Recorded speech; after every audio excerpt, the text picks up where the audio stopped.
Hello everyone, and welcome to my General Hospital official channel. I hope everyone is having a wonderful day. Before we begin, please hit the subscribe button and give this video a thumbs up. According to General Hospital teasers, Cody Bell and Molly Lansing Davis will have a disastrous phony romance. Here's what fans should anticipate from Molly and Cody later this month. Some awkward couple miscommunication. Fans are definitely looking forward to some romantic developments because Cody and Molly have formed a solid bond. In terms of narrating Molly's romance with Cody, GH authors are providing all the appropriate beats and turning points. But for the time being, Cody and Molly are clearly only friends.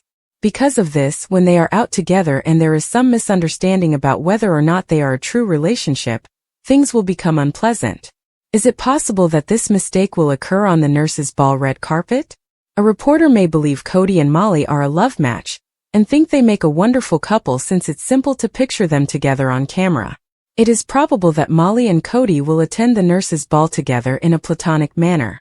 Another possibility is that Cody and Molly will simply arrive at the wrong time for a humiliating on-camera interview. In any case, Molly and Cody may find themselves rushing to clarify that they are merely friends, or the situation may get too complex and ultimately compel them to comply. It sounds like Cody and Molly will end up in a big issue because of some erroneous assumptions, regardless of how everything turns out.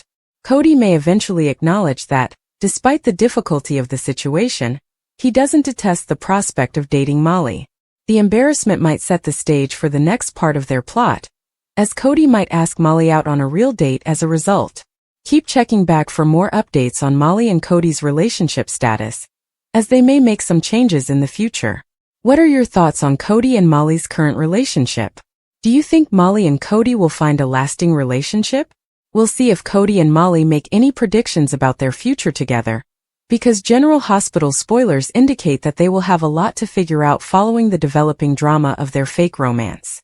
Laura questioned Lulu about why she was actually writing an adoption feature.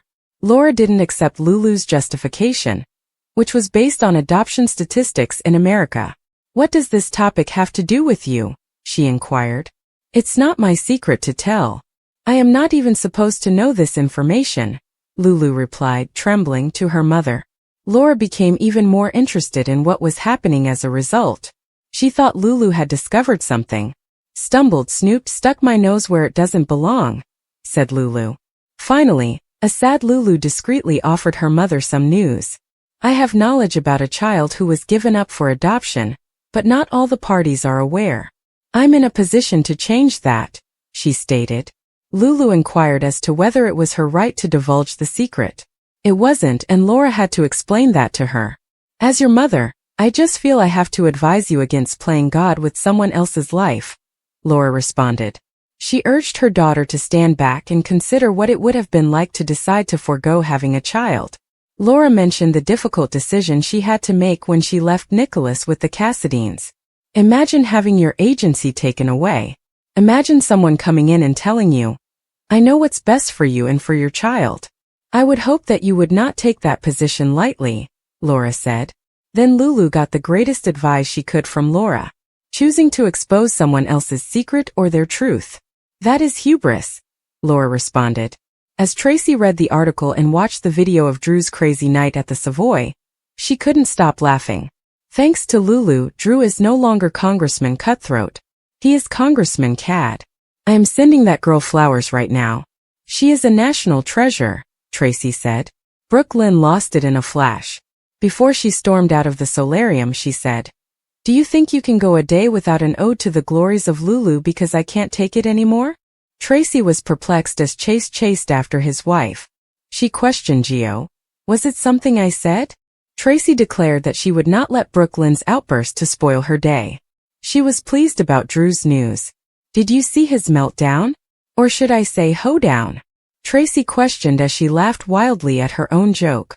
Gio answered thoughtfully that he had, but questioned Tracy's happiness. "Doesn't it mess with your plans to take down Uncle Sonny?" questioned the man. "It might be a setback," Tracy acknowledged, "but it's not going to stop me from making Port Charles a Sonny-free zone." Gio took a seat and told Tracy that he had talked to Jason, and was aware that Sonny had murdered AJ. "Jason said that Sonny shot AJ to save Ava's life," said Gio. Well, of course he'd say that. He has to justify Sunny's crimes, Tracy replied. Gio then mentioned that Jason had returned to the family at last.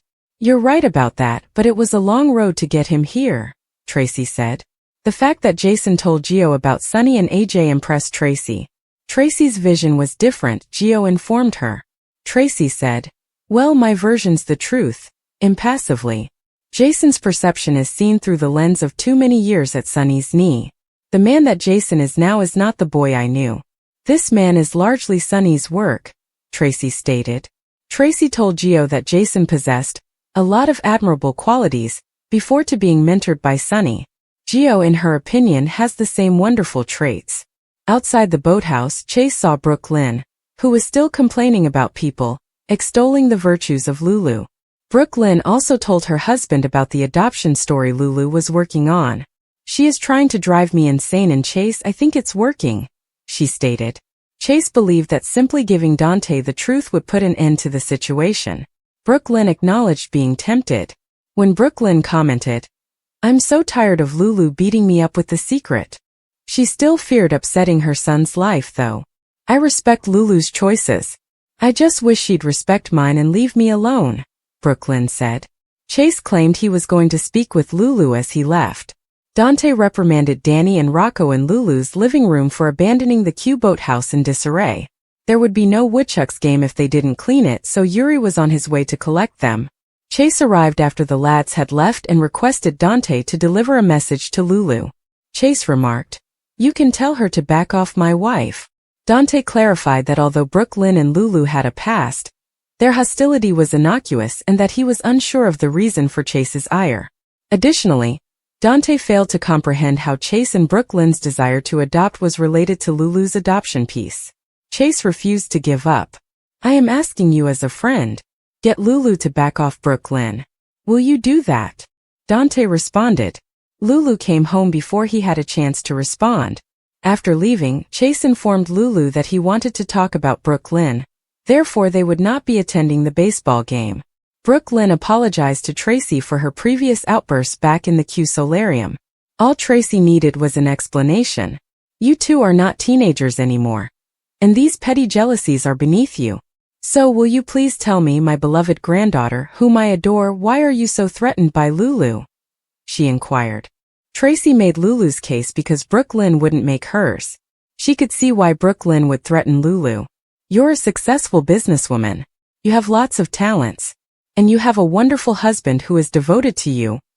And you're at the very beginning of starting a family. And yet, with all that, Lulu's very existence riles you up. Why is that? Tracy was puzzled. Tracy was informed by Brooke Lynn that she was wearing blinders when it came to Lulu. Brooke Lynn spit out. You see her as your last remaining tie to Luke. Tracy was sobbing as she informed Brooke Lynn that she was mistaken and that Lulu was so much more than her father's daughter. Tracy couldn't fathom why she would be upset with Lulu for starting over. I don't care if Lulu has anything. I care that she knows that I got pregnant when I was in high school and gave the baby up for adoption.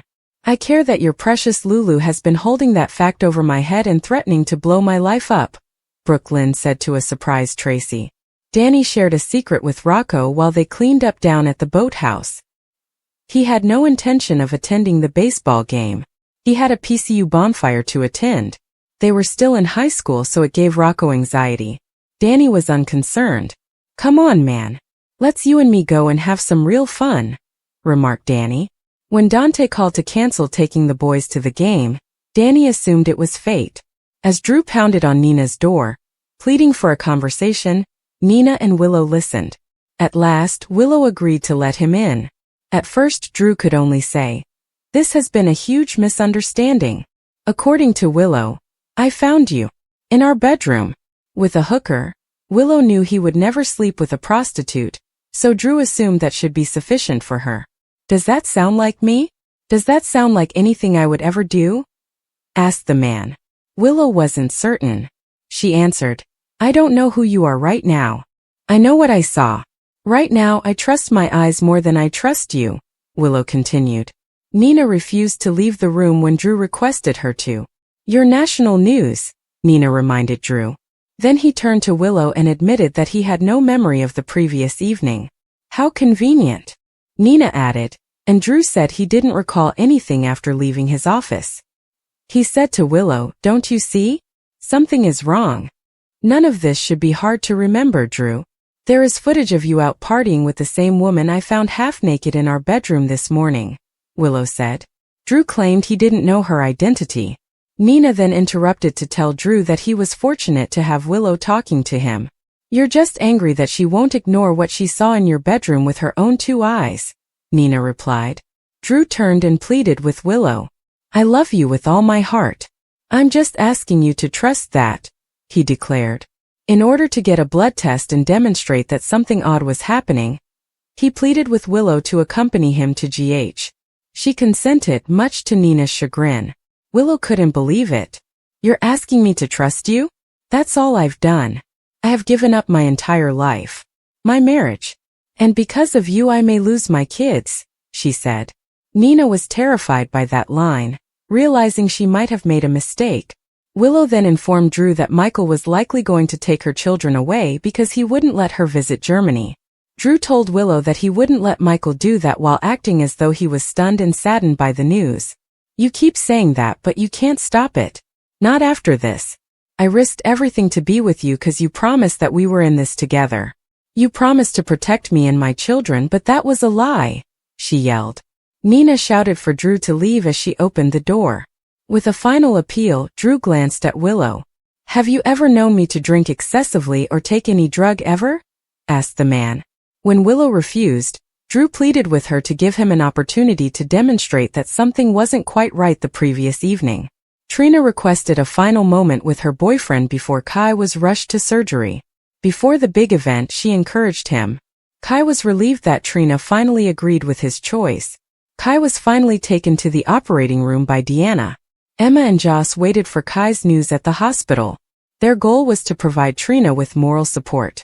Emma said she was working on her extra credit homework for Professor Dalton when Joss asked if she wanted to go grab coffee. Jocelyn went over to Vaughn after spotting him in a corner. She described to him how she had seen Professor Dalton chatting to Anna at the Savoy and entering a lab with a briefcase. Emma invited Joss to join her for a bonfire that night when she came back to where she was sitting. When Kai was quiet, Trina joined them and said that she was stressing out. Trina also voiced her displeasure with Drew's documentary director. Drew shouldn't be sending a camera around anybody. After his little performance at the Savoy last night, Drew should be hiding under a rock, Joss said. Joss and Emma refused the filmmaker's request to sign a release like Trina did so he could record them all waiting. Trina also didn't need to be filmed because they sat directly next to her. Emma declared she was finished with her project when the filmmaker left. Jocelyn obviously had an idea when she told her that everything was on a small flash drive. She wanted to contaminate the flash drive, so she approached Vaughn in the elevator and begged him for assistance. Trina waited by herself back in the waiting room until Laura arrived. Trina sat with Spencer's grandma while she awaited word about Kai. General Hospital spoilers: the fake dating scandal between Cody and Molly. Drama is nothing new in Port Charles, and the most recent development involving Cody Bell and Molly Lansing Davis is sure to provide enough of it. Fake dating as a solution to their own problems is what begins as a straightforward arrangement, but soon devolves into a complex web of feelings, miscommunications, and unforeseen repercussions.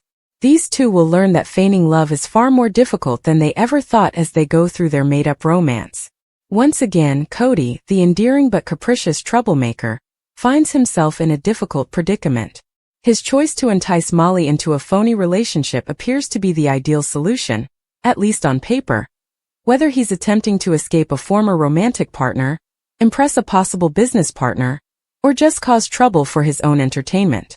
Molly, however, has her own motivations for accepting the plan. Maybe she wants to show that she can manage a little adventure, calm her family's worries about her romantic life, or make someone jealous. Regardless of their intentions, neither of them is ready for the consequences as their meticulously crafted deception starts to come apart. Rumors begin to circulate as soon as they declare their relationship. Rumor is nothing new to the people of Port Charles, and Cody and Molly's unexpected romance raises a lot of questions. While some like Laura or Bobby may sincerely hope that these two have found happiness together, others like Dante and Sam may see right through the ruse. They become more and more enmeshed in a labyrinth of near misses and half-truths, the more they attempt to sell their story. According to General Hospital teasers for the week of May 5th to 9th, Christina Corinthos Davis makes a peace offering, and Jason Morgan will punish Danny Morgan. Let's talk about what's happening in Port Charles since Willow Corinthos will also have to take Portia Robinson's quiz. Jocelyn Jacks, who ruined Emma Scorpio Drake's extra credit assignment, will first battle feelings of remorse. Emma will undoubtedly regret it if Jocelyn is able to return the thumb drive containing the tainted data to her. Vaughn will be there, though, to remind Jocelyn that sometimes doing dirty work is necessary for the greater good. Additionally, Vaughn might foresee that Emma would lose her job as a research assistant, which could allow Jocelyn to win it instead. Jack Brennan may reveal more about Professor Henry Hank Dalton and the significance of Joss landing this research assistant position when he meets with Jocelyn and Vaughn later to deliver some news. There will be drama following the bonfire as well, since Dante Falconeri will be upset with Rocco Falconeri's inebriated mess and everyone involved. Giovanni Gio Palmieri appears to be going to get into some trouble. May he get jailed and have his PCU music scholarship in jeopardy? In order to make things better for her grandson, Lois Cerullo will make a fervent plea to Dante. According to GH Spoilers, Danny will have to take his punishment and deal with some criticism from Jason. In the interim, Christina will confide in Lucky Spencer, who might suggest that she give Alexis Davis a break over the documents in order to get Christina committed. Alexis might be the recipient of the peace offering that Christina will bring later. When it comes to Willow, Nina Reeves will be devastated because she thinks Drew is a victim. The whole Jacinda conspiracy was intended to turn Willow against Drew, but she will support him because of the ketamine discovery. Portia Robinson may have trouble with that ketamine because she had Brad Cooper steal it for her. It appears Brad will learn about Drew's predicament and believe Portia helped set him up. Brad ought to make some threats and use this as an opportunity to get out of the commands Portia is making him follow. Brad will eventually make a choice that will alter his life. Will he conclude that he should give up on his resistance and go work for Selena Wu? Portia will be busy questioning Willow and attempting to determine how much her boyfriend knows while Drew obtains some important information. Tracy Quartermaine will eventually show surprise and refute any charges he makes against her, even if Drew may grow more and more sure that she set him up for adultery. When she returns to Willow, she will encounter Sasha Gilmore Corbin and engage in a contentious altercation with her. Brooke Lynn and Harrison Chase may seek assistance from Alexis regarding their adoption plans, as they have a meeting with her across town. Last but not least, Jen Sidwell will make someone an alluring proposition, but since Sidwell is involved, trouble is certain. According to General Hospital teasers, the week of May 5th to 9th will be quite exciting. Stay tuned for updates on all the surprises that lie ahead. To find out if Laura had seen the news reports regarding Drew, Curtis dropped by her office. Curtis grinned and continued, "The whole thing is trending across social media." Laura found the entire situation astounding. "I'm still trying to wrap my head around how Drew could have made such a huge error in judgment," she continued. "Thanks to Lulu, Drew has become radioactive, politically speaking," stated Curtis. Laura felt ecstatic at the idea. She chuckled and said, "Even Ezra Boyle is keeping a distance." Since Drew had not achieved anything as a congressman, Laura was angry with him. Rather, he had compiled a list of enemies and cultivated relationships with those who could assist him in exacting his retribution. She questioned, "Whose life has he made better?" Curtis believed that voters would be awakened by this scandal. As many people across the world ponder, it's shown his constituents that he's self-serving, that he's disloyal, and that he's hypocritical. How can you trust a man with that kind of judgment? Curtis posed the question. To interview Alexis for her adoption story, Lulu went to her office. Due to Drew's activities at the Savoy, Alexis informed Lulu that they would need to reschedule the interview because she now had to look for Scout. Alexis didn't blame Lulu, despite her apology for taking the viral video. The reason Drew would be so careless baffled both women. Alexis noted that she had never saw Drew intoxicated. The entire situation struck Alexis as being completely inconsistent with Drew's personality. Laura's office was Lulu's next destination. Laura commended her daughter for using video to expose Drew. Lulu believed Laura should be her next topic because she still wanted to concentrate on her adoption tale. After all, the Vinings reared Laura until her teenage reunion with Leslie.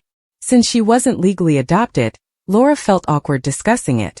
Leslie thought her kid had died because she was switched at birth. I had 2 families, so it's very complicated, but it's kinda become part of who I am, Laura said. But at last Laura consented to speak. Laura clarified that when she initially met Leslie, she had no idea who she truly was. She simply sensed a connection between them. Eventually, Leslie told me that she was my mother. And I remember that moment because in that moment I felt a sense of relief. It all made sense.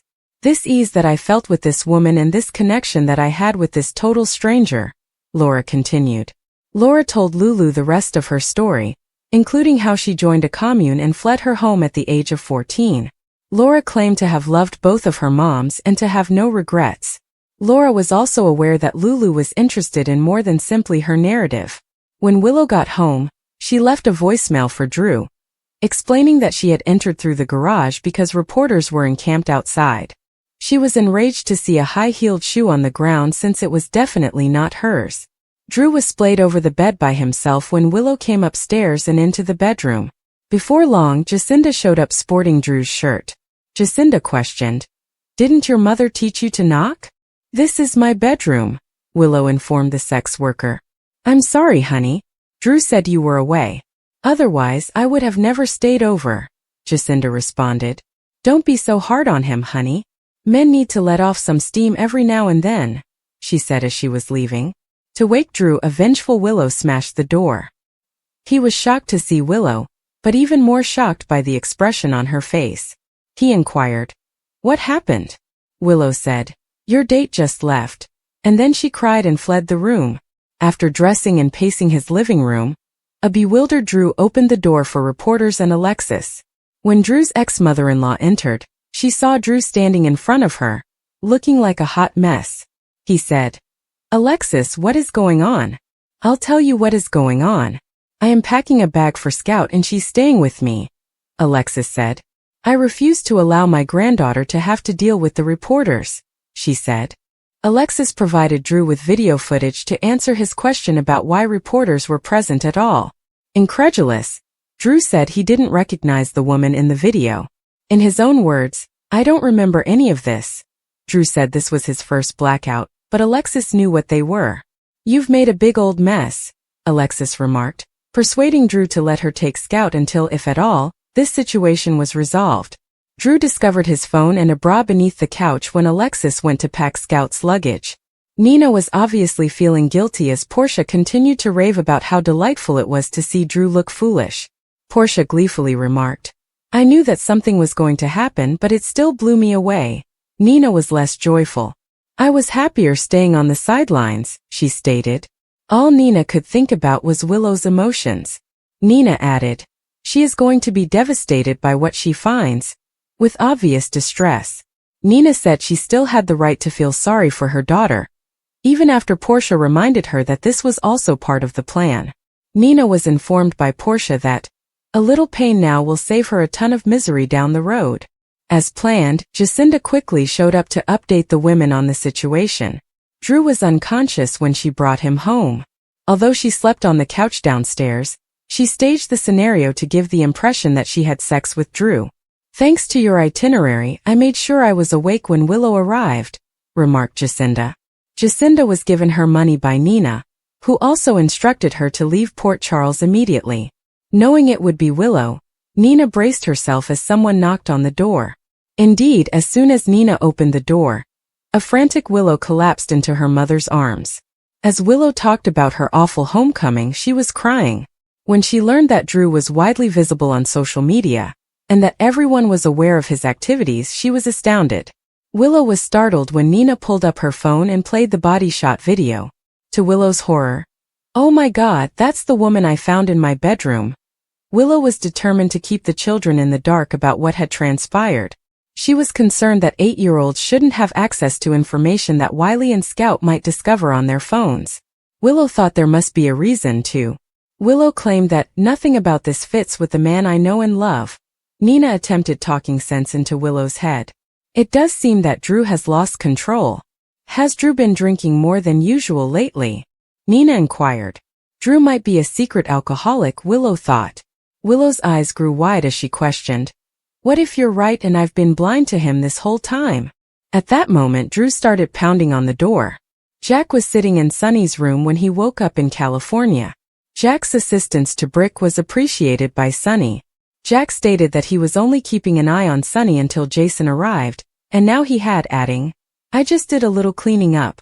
Can't have your associate harassed by local police." Carly greeted Jason in the waiting area and explained the situation involving Brick and the dubious nurse who was armed. "If Brick had shown up 5 seconds later, Sonny would be dead," she stated. Jason thanked Jack for his assistance and for watching over Sonny as he exited his room. Carly went to see Sonny after Jack informed her that he was awake. Telling Carly that there was nothing she could accomplish there, Sonny attempted to send her home. Jason was there now, Sonny insisted, and nothing would happen while he was in charge.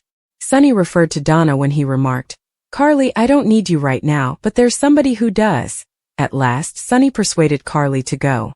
Jack informed Jason that the assassin was well known in the intelligence world and did not often target mobsters while Carly was visiting with Sonny. Zalitsky, the man who set the firebomb in Sonny's penthouse, shared her background, Jason pointed out. Jason was taken aback by Sonny's remarks when he shortly paid him a visit. "Someone gave me an important message that has me looking at the big picture. Something we have been talking about for a while. We gotta get out of this business," stated Sonny. Jason, bewildered, inquired as to who had sent the message to Sonny. When Sonny revealed it was Mike, he became even more confused. "I know you're looking at me like I've lost it because I'm talking to my dead father," stated Sonny. Jason determined that before they left the company, they needed to know who was pursuing Sonny. Kai was prepared for his procedure when he got to the hospital. Trina was already present to provide consolation. Kai wondered where Drew was, but he also alerted Trina that a documentary filmmaker was pursuing him. "Yeah, Drew might not be feeling the greatest this morning," Trina replied. Felicia came over to review some documents with Kai. Kai was put up in his room by her. Trina asked Kai if he wanted to proceed with the documentary without Drew as soon as she entered. Kai wasn't certain, but he had signed the release and thought the surgery should be documented. When Portia got to her office, the filmmaker interviewed her and pointed out that this operation had left some patients incapacitated. He questioned, "Is that risk worth it?" Despite acknowledging that the surgery was dangerous, Portia made an effort to be tactful and upbeat. She said, "I think Kai Taylor has a bright future ahead of him." A guy of action, Jason Morgan has always supported prompt and decisive justice. Jason's protective nature came into play when he discovered that Danny had been a part of a careless occurrence that might have put others in risk. Despite his youth, Danny had to learn that decisions had repercussions. Jason prefers to use discipline to illustrate his point rather than giving endless lectures. He sat Danny down and explained his punishment. No video games, no after-school socializing with pals, and additional household tasks. Danny had anticipated rage, but Jason's composed yet stern manner was worse in some ways. There was only hard, cold facts, no shouting. Danny was wise enough not to argue. Jason's statement was final. Christina Corinthos Davis, meantime, was committed to repairing the damage. She was fed up with the persistent undercurrent of animosity that had been there between her and some family members for far too long. She made handmade cookies and wrote a loving note as a peace offering. Though it was a little gesture, Christina hoped it would lead to a meaningful discussion. Although she was aware that restoring trust would take time, she was prepared to make the effort. Her stomach churned with anxious anticipation as she dropped the meticulously wrapped surprise off at the doorstep of the person with whom she had been at odds. Would this be rejected outright, or would it be the first step toward reconciliation? Time would tell. Willow Tate was literally and figuratively under a microscope at the hospital. Always the conscientious physician, Portia Robinson had a way of making every conversation a teaching opportunity. It was the same today. Willow had just completed helping with a treatment when Portia started a quick quiz. Willow's mind raced as she answered each question, trying not to hesitate. What were the patient's vitals during the critical phase? What medication did we administer, and at what dosage?